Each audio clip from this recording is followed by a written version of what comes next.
Bench থেকে নেমেই বাজিমাত, বিশ্বকাপের আগে ব্রাজিলকে বাঁচালো এন্ড্রিক।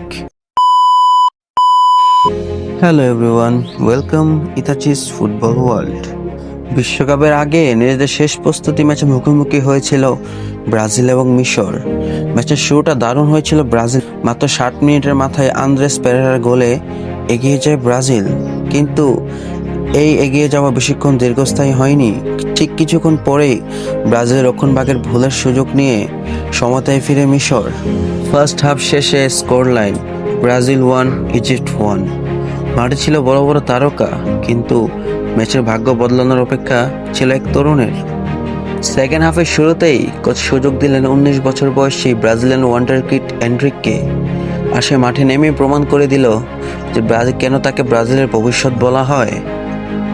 ম্যাচের 52 মিনিটে রাফিনের পাস থেকে দুর্দান্ত ফিনিশিং করেন এন্ড্রিক। সেই গোলই শেষ পর্যন্ত ম্যাচের জয়সূচক গোল হয়ে যায়। ব্রাজিল 2-1 গোলে হারায় মিশরকে। এই ম্যাচে সবথেকে বড় বার্তা কি? ব্রাজিল তারকার অভাব নেই, কিন্তু প্রয়োজনে সময়তে বেঞ্চ থেকে নেমেও ম্যাচ জেতানোর মতো খেলোয়াড় আছে, আর সেই নামটা হতে পারে এন্ড্রিক। মাত্র কয়েক মিনিট খেলে তিনি প্রমাণ করলেন বিশ্বকাপের মতো মঞ্চে সুযোগ পেলে বড় কিছু করে দেখাতে পারেন তিনি। বিশ্বকাপের আগেই ব্রাজিল সমর্থকদের জন্য এটি শুধু একটা জয় নয়, বরং এটা নতুন তারকার আগমনের বার্তা। ধন্যবাদ আপনাদেরকে ভিডিওটি এতক্ষণ দেখার জন্য। আর এরকমই সব ফুটবল আপডেটস পেতে চাইলে আমাদের এই চ্যানেল ইতাচিস ফুটবল ওয়ার্ল্ডকে সাবস্ক্রাইব করুন। ধন্যবাদ, দেখা হচ্ছে নেক্সট কোনো ভিডিওতে।